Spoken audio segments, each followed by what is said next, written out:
Bienvenue dans l'essentiel du dessous des cartes. Avec aujourd'hui cette dernière apparition du pape François, place Saint-Pierre à Rome, souhaitant joyeuse Pâques aux fidèles. Très fragilisé, le chef religieux de l'Église catholique est mort le lendemain, 21 avril, à 7h35.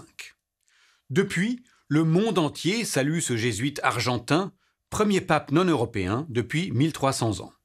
Humble, empathique, défenseur des pauvres, son premier voyage en 2013 l'avait mené auprès des migrants de Lampedusa. Avec plus d'1,4 milliard de fidèles, les catholiques restent la seconde communauté religieuse au monde, après l'islam sunnite, devant l'hindouisme. Un monde catholique qui est en train de basculer du nord vers le sud. Sa croissance en Afrique, en Amérique latine et en Asie va influencer le choix du futur pape.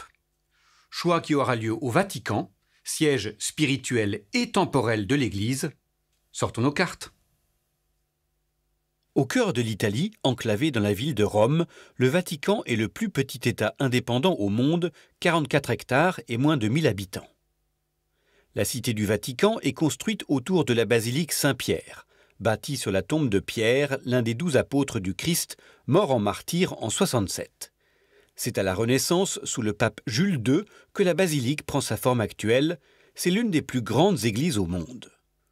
Autour, on trouve le palais apostolique, la résidence Sainte-Marthe où le pape François habitait, la fameuse chapelle Sixtine, les musées du Vatican ou encore la bibliothèque.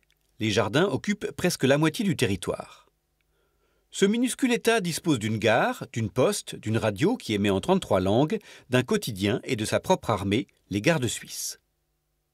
L'origine du Vatican remonte au 8e siècle. Au fil du temps, les États pontificaux se développent jusqu'à gagner une partie de l'Italie centrale. Mais au XIXe siècle, sous l'influence du mouvement unitaire italien, la papauté est réduite au Vatican. Le Vatican reste une monarchie absolue élective de droit divin. Le prochain pape sera élu à vie lors du conclave par les cardinaux électeurs de moins de 80 ans à la majorité des 2/3. Voici l'origine des 138 cardinaux électeurs en 2025. Seuls un tiers sont européens, contre la moitié en 2013. 78% ont été nommés par le pape François, qui a privilégié le Sud global.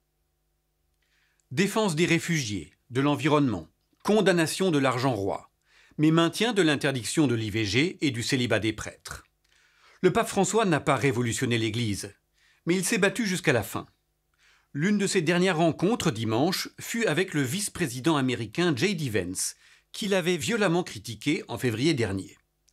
Dans une lettre aux évêques américains, le pape François avait dénoncé le programme de déportation massive de l'administration Trump envers les migrants et rappelé l'obligation de tous les États d'accueillir, de protéger et d'intégrer.